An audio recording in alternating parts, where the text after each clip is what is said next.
You. Do you hate ads interrupting your podcasts? We do too. That's why we're trying to keep ads away from Hot Rods of the Sky. The best way for us to do that is for you to go to merch.hotrodspodcast.com right now and purchase some exclusive Hot Rods of the Sky merchandise. Doesn't matter if you purchase a sticker, a hoodie, or a phone case. Anything you purchase goes directly back into the show and helps us fund this without you having to listen to ads that you don't care about. That link, once again, is merch.hotrodspodcast.com. Thanks so much. Hello, everyone. This is Kevin. This is Callan, and this is episode 8 of Hot Rods of the Sky podcast.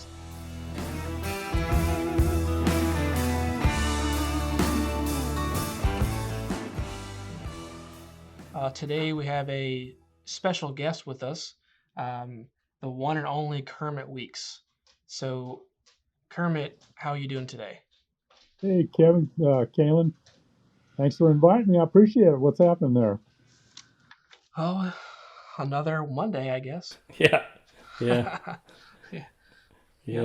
Just normal work day. Worked on the Vega a good bit today. Good. Well, I'm actually sitting out here in the mountains of Utah doing a little bit of skiing and a little bit of editing. So looking forward to talking about the Z, I think, today. Yeah, that'd be awesome.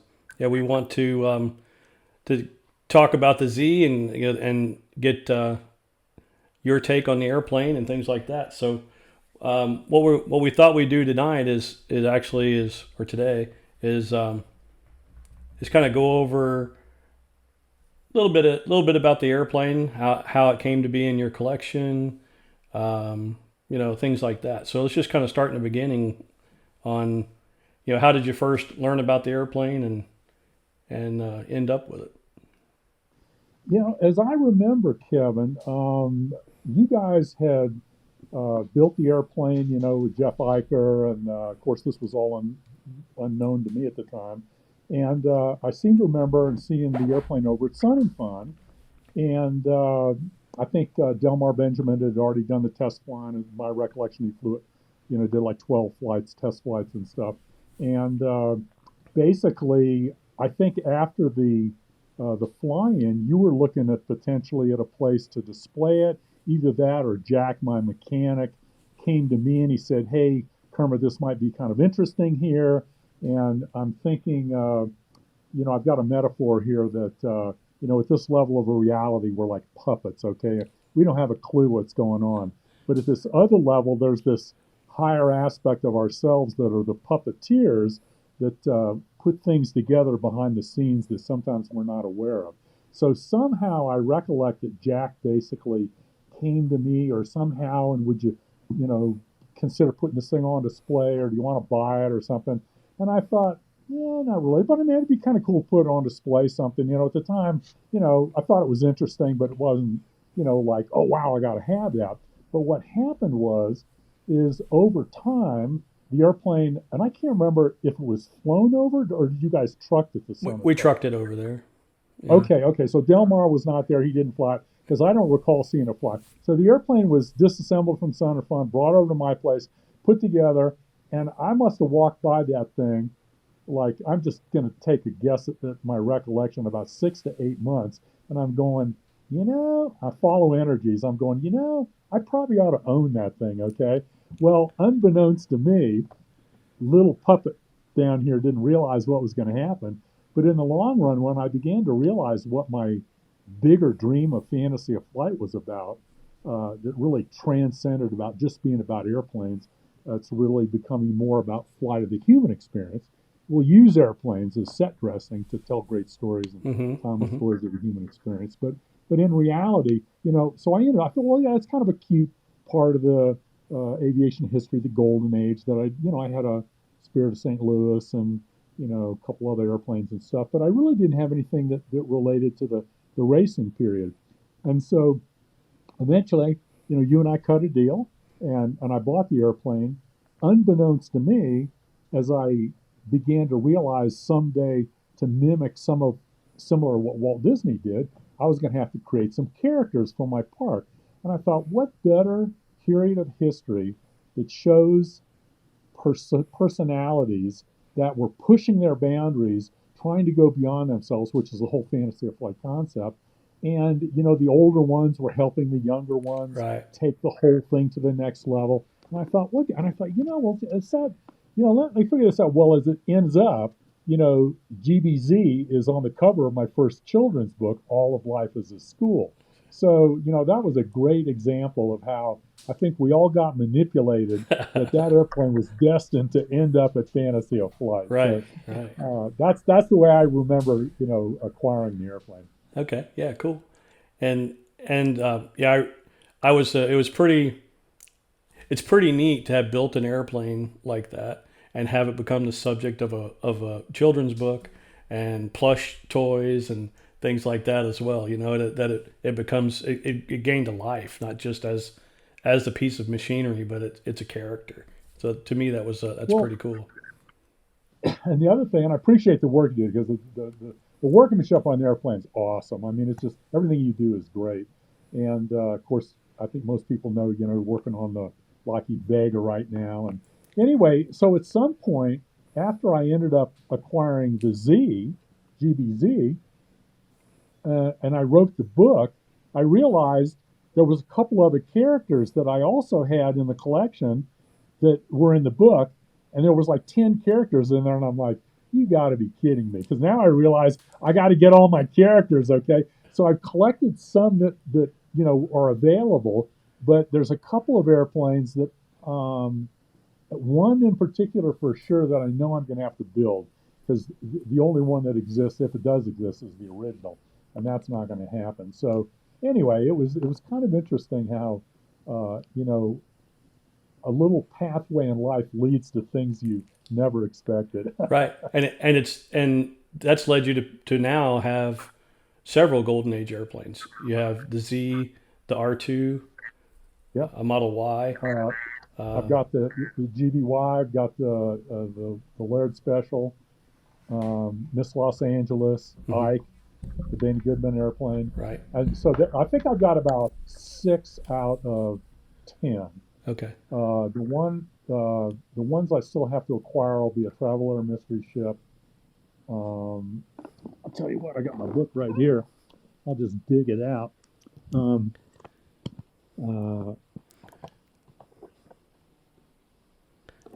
The Traveler mystery ship, and Wiley's in there or no? Roscoe. Roscoe was the Waddell Williams airplane. But the one I'm going to have to build that it would not be available was the 1925 little biplane Curtis airplane. Yeah. And the little character's named Curtis. I can't remember, was it a R something, or I can't remember what the designation was. But it was a little, I think it flew in the 1929 race. Yeah.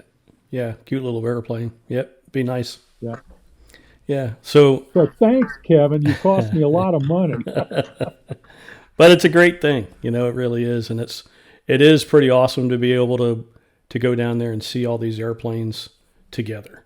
Some of them never existed in the same years in the 30s, in the 20s and 30s, but now with your collection, they're all together and people can see the differences. A lot of times you don't even know how big or how small the airplanes are and how much difference there is in size.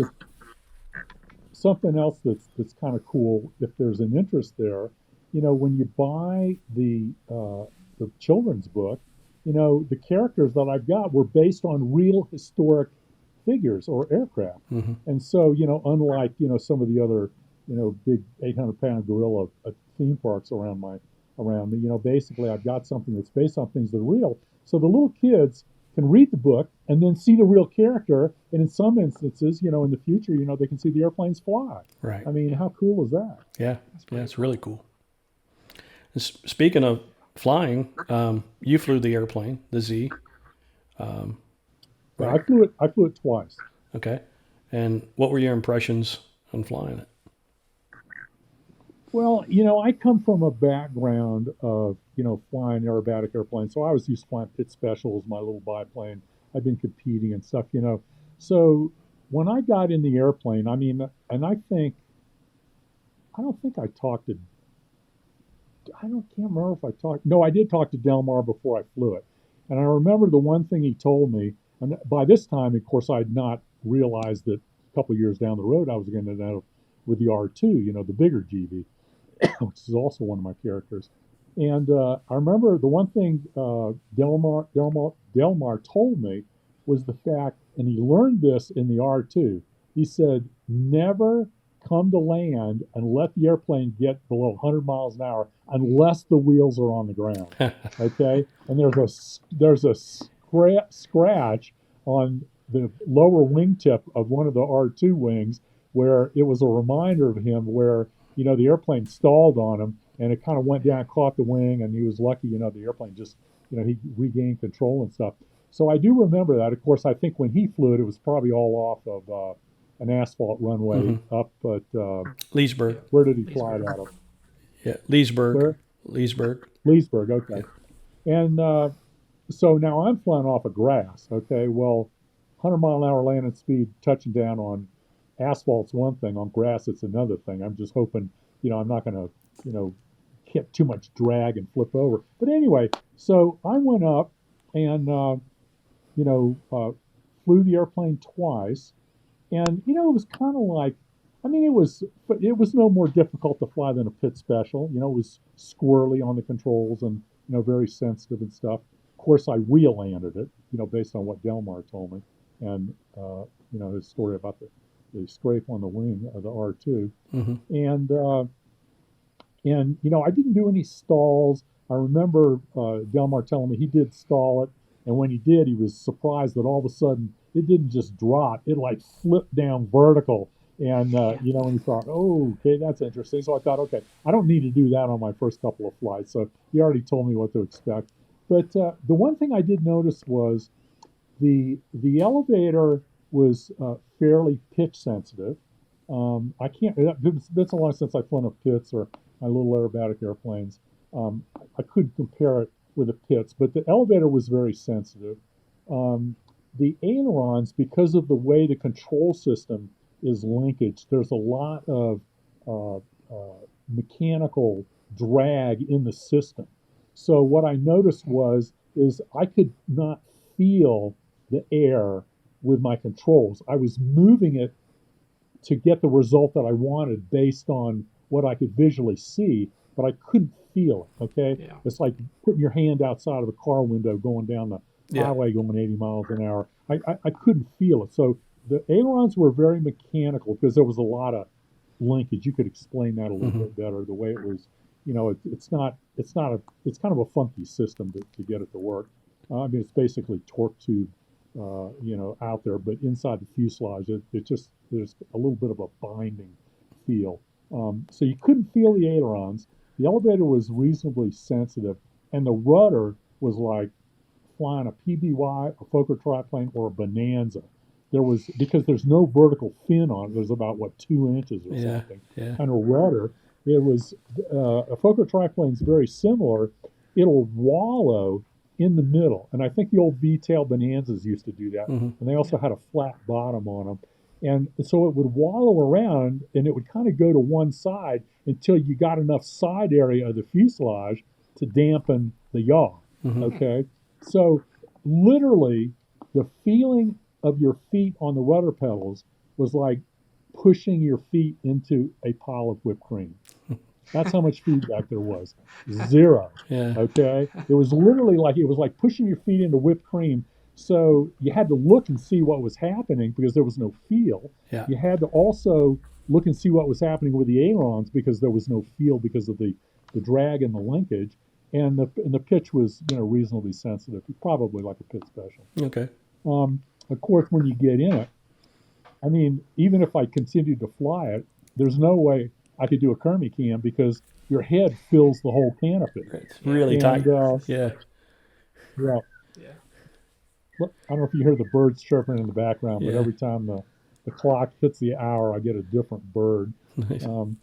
So I flew it twice, and then I thought, well, I need to come up with a video about the airplane, and we had a little bit of film footage, flying and stuff. I thought, well, let me come up with a little thing. So I started to do some research, And then I realized, oh my God, I'm reading about the Lowell Bales crash, the 300 miles an hour. It was bumpier than heck in a winter day, Mm-hmm. like in December. It put a bigger engine in it, and he was doing like over 300 miles an hour. And you watch that video, and because I had already had experience like 3 times with flutter personally, twice myself in an airplane with the stabilizer flutter on the weak special and aileron flutter on the weak solution.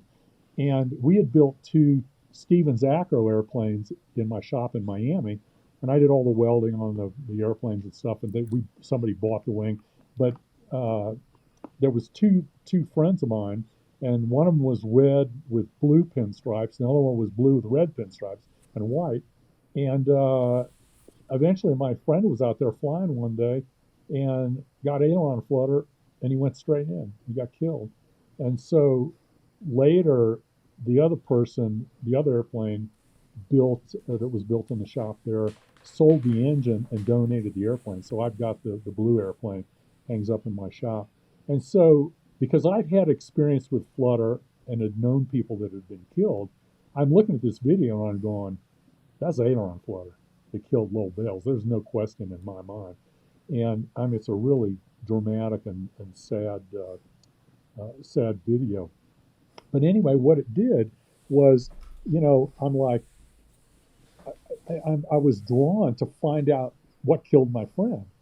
And so, because I was in Miami at the time, Curtis Pitts was a friend, and I used to go down and bug him occasionally. I said, "Hey, Curtis, do you know anybody, that we could do something to do the flutter testing?" And of course, he connected me with Leon Tove. Leon came down. You were there. There's a Mm-hmm. great video. In fact, you need to post the link whenever you post this podcast, Sure. and you can watch us flutter testing the Gee Bee Zee that you built. And amazingly, we found out that based on Leon's calculations and whatever, later he said the airplane's got a problem over 240. And Lowell Bales was going over 300 miles an hour Mm-hmm. on a bumpy day when the wing came off. Mm-hmm. And there's just no question in my mind that's what killed Lowell. And it was interesting too because, and so at that point, I said, I'm not going to fly the airplane again until, I know what happened. When we started Oh, doing the video, I found locked that up. out. And then Okay. later, when I acquired no, before I acquired the R2, I asked Leon what they did with the R2. The Granville brothers, I mean, there was this story about the fuel cap came. That's BS. Yeah. Okay, that was just something speculation. But I think the Granville brothers had a pretty good idea what happened. And when they built the R2, what they did was they put a weight in the airplane in the control linkage, but they put it inside the fuselage. Okay, and it was basically like a lot of times people will say, well, if you have aileron flutter, you put some weight forward of the hinge line. But the problem is most people think two-dimensionally, but it's a three-dimensional problem, and it makes a big difference where the weight is located and how much it is, not only forward of the hinge line, but also where it is relative to the aileron and the node line on the wing, which we won't get into here, but if you go watch that video, it's pretty well explained. So anyway, I asked him about uh, the fix that the Granville brothers did, putting the weight on the inside, and he said that wouldn't do anything. So Delmar was lucky. Delmar flew that airplane for I think 8 years on the air show circuit, and prior to my friend getting killed in the Stevens Acro, Leo Ladenschlager had been flying his airplane, which was he called a laser, but it was just a modified Stevens Acro. He had been flying that for 7 years, been U.S. national champ a couple of times. So based on my experience with Flutter in the past and stuff, I continued to learn and try and figure out how to keep people from getting hurt. Yeah. Yeah. Yeah. It was great to that we got invited. You invited us down to be there when Leon was there doing the testing because it's an education, and it was to watch someone who was kind of one of the masters of developing that particular ground vibration survey technique and all of his equipment that he had set up and his it was really cool. I mean, it's you could definitely tell he just knew he could walk up to it and touch and then explain to us what he was feeling and what we were going to feel. And to me, it was tremendous opportunity. The equipment was just a way to confirm what he was already feeling with his hands. He knew what the problem was, just had to get it on paper. It was pretty interesting. Yeah, you were there one day, right, Cal? You were there, Cal? Yeah, I don't remember how old I was, but I was old enough. I remember old enough to sit on the floor and scoot and sit on my butt under the canopy. So I wasn't very big. Yeah, he was a little guy. I remember doing that, sitting, and everyone's doing other stuff, and I was playing with the canopy. But it was cool to see Leon's setup. I just remember all the stuff. It's cool. But I mean, it's kind of not timely, but it's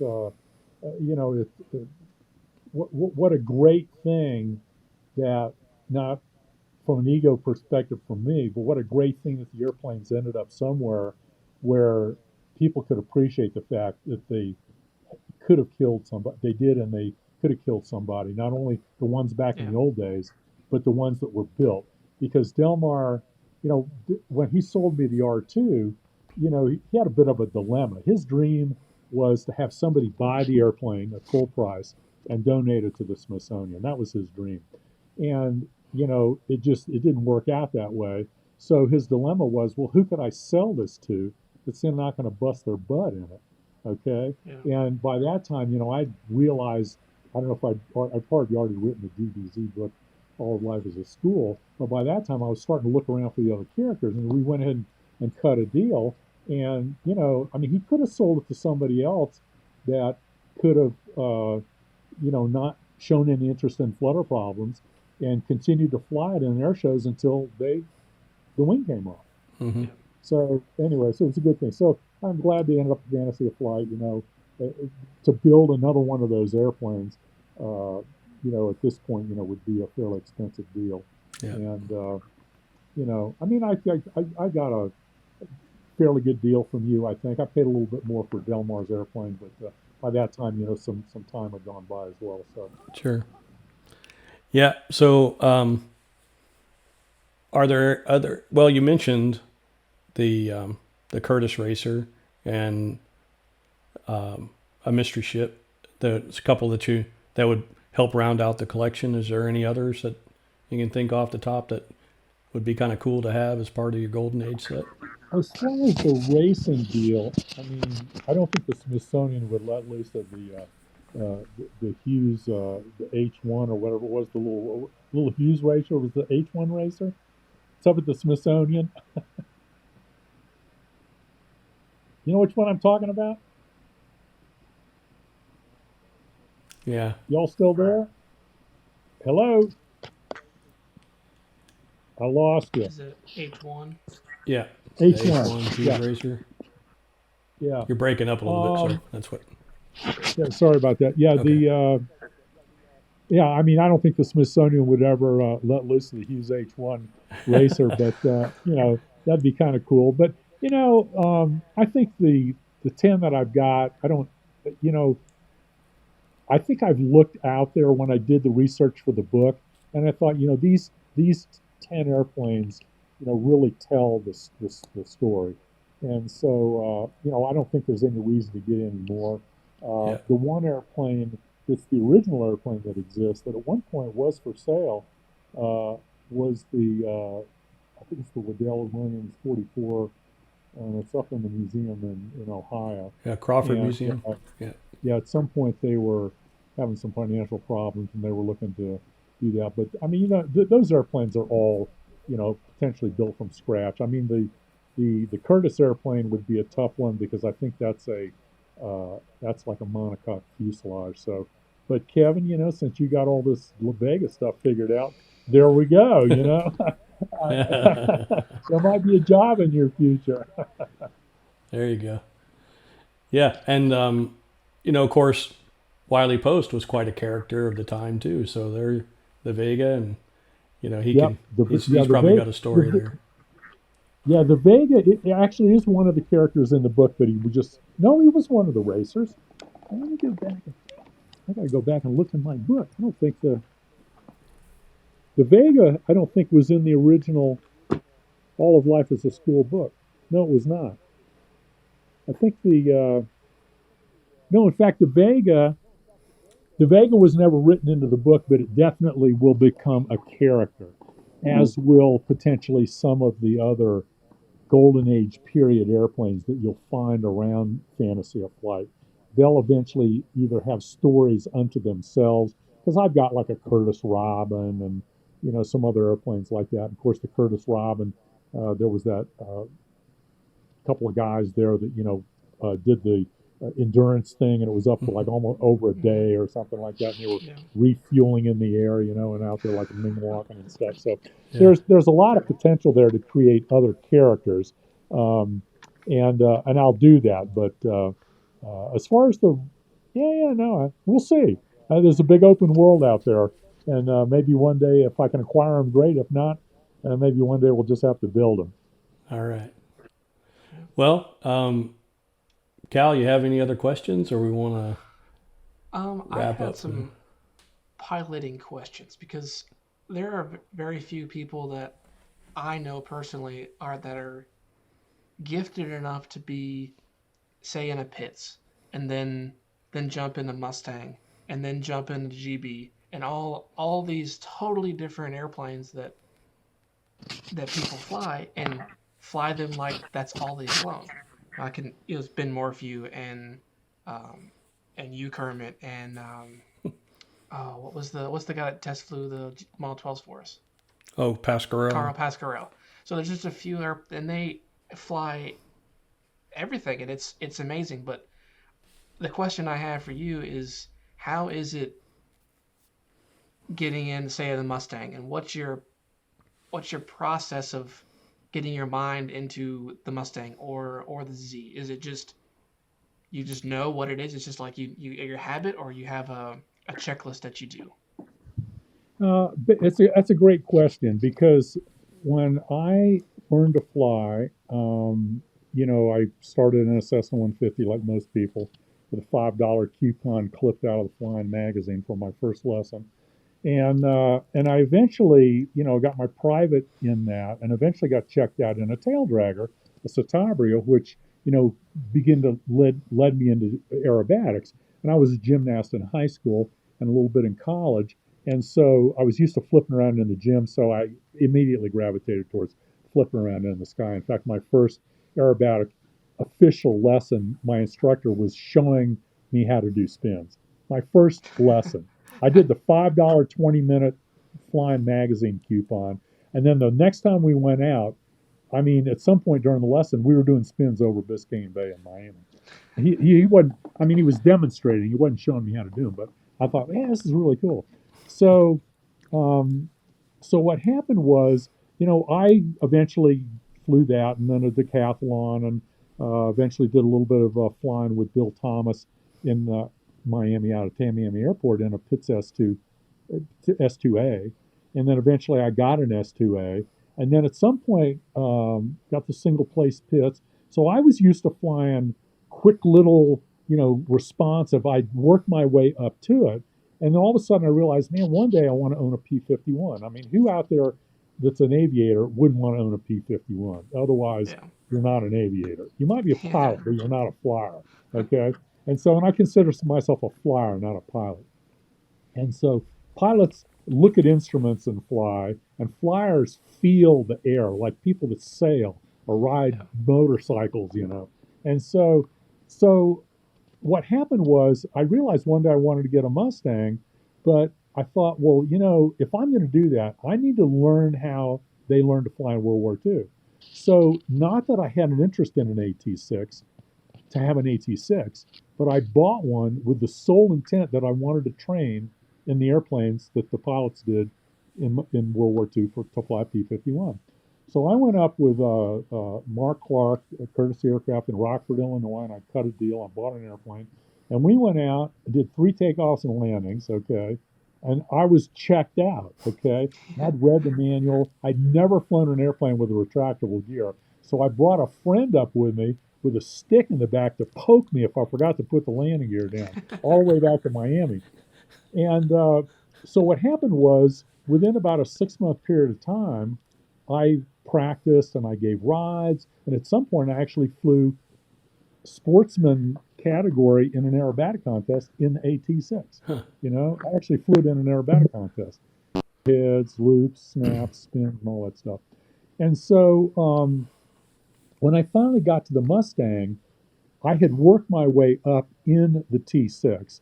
Then when I got in the Mustang, I mean, I rode in the back seat because I knew I wasn't qualified to buy it. I bought it. It was up in Pennsylvania. It was already scheduled for an air show in Canada.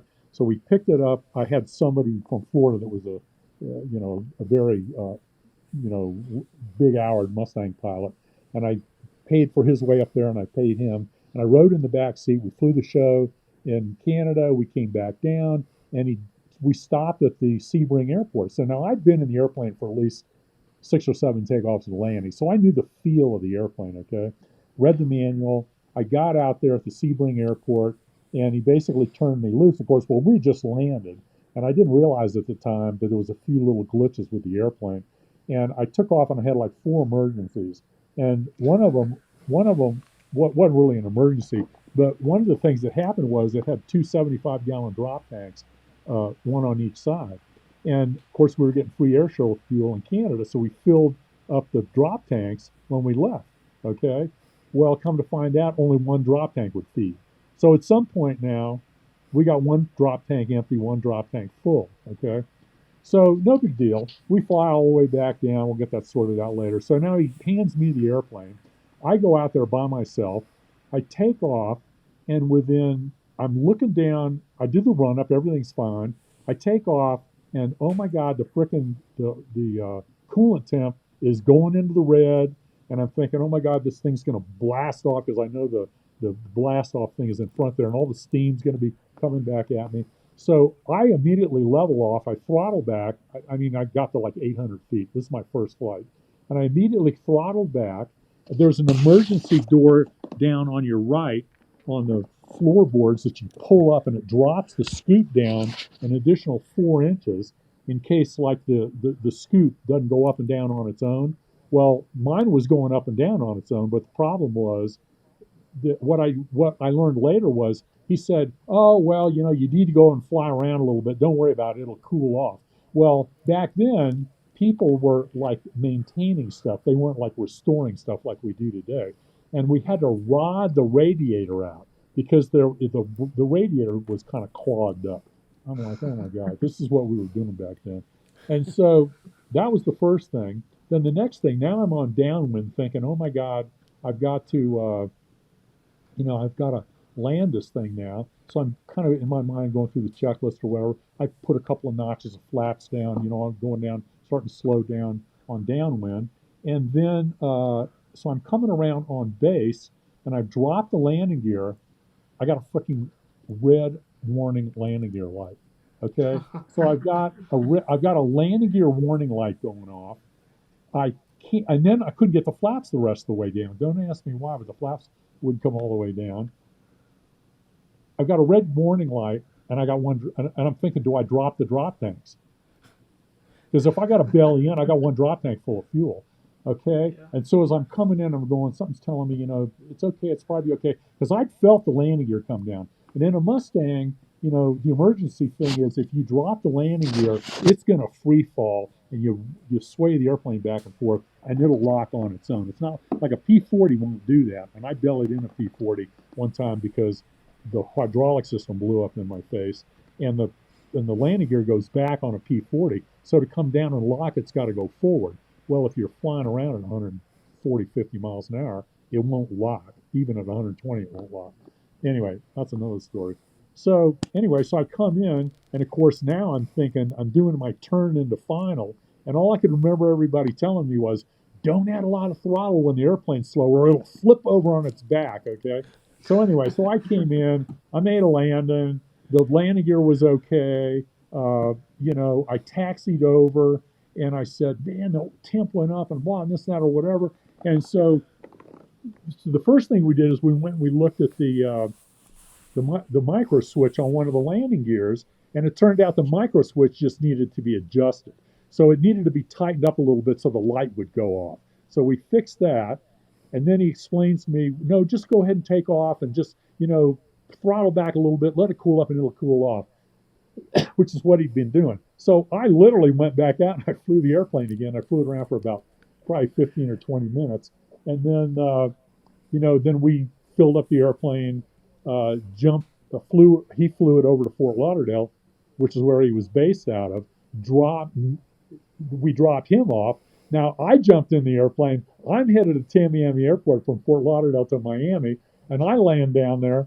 And of course, it's like technically my third flight, but really my second flight in the airplane. And I threw my bags out. All my friends were waiting, and I started giving rides. So, but to continue that further, when I started flying multi-engine warbirds, the first one would have been, I think, the A-26 or the Tiger Cat. At some point, you begin to realize, like if you fly airplanes of the period that are from World War II and they're American airplanes, the thought process is very similar, okay, when you read the manuals and stuff.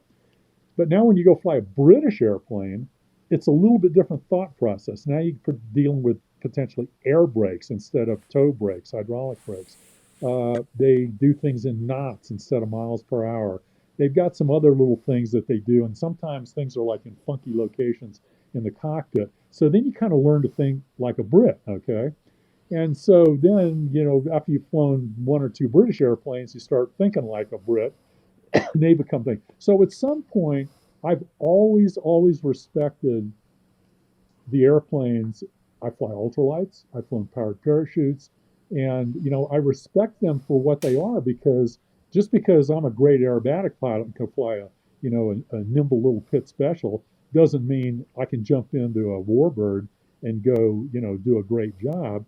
And the difference between what I had been flying, a little pits, was you could get into trouble landing by over controlling the airplane.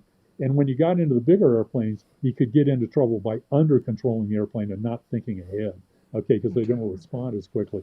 So you kind of tend to learn this. But the one thing I always did, I always respected the airplane. I never thought, Kermit can do anything, blah, blah, blah. But over time, having experienced flying so many airplanes and flying the airplanes that I fly that are mine over and over and over again, it comes natural. Now, if I fly a bomber, a twin engine bomber, I'm going to be using a checklist, okay? But I've flown things like the Mustang and the P-40 and blah, blah, blah. You don't need a checklist. You do everything from left to right. You always do a gump check. And, and basically, there's just certain things you always do in those types of airplanes. So I don't feel once you get to a certain level, you have to use a checklist. In fact, at some point, the checklist could be a distraction in that, anyway, you're focused on the checklist and there's things happening outside that your focus is in the cockpit instead of, listening within and sensing everything that's happening around you. Yeah. So anyway, So but when at you, some point, and I'm saying this just as a joke, okay, as a joke, at some point with a lot of the airplanes that I fly, they're like little biplanes here and this, that, you learn the little idiosyncrasies. It's like jumping in one rental car and jumping in another rental car. It's yeah. like, you don't have a checklist, you don't get, pilot's notes and all that stuff. You basically, okay, where's the stereo? How do I do this? How do I change the air conditioner? And you kind of figure it out after a while. But in an airplane, yeah, you want to know where things are. They start differently. They have different funky things, and you need to know the particulars. I suppose, as a metaphor, I hope I'm not going to offend anybody here. It was kind of like back in your dating days, Each airplane had little idiosyncrasies you had to be mindful of. So when you flew the Z, did you fly something before it that was similar, or you just let's go for it?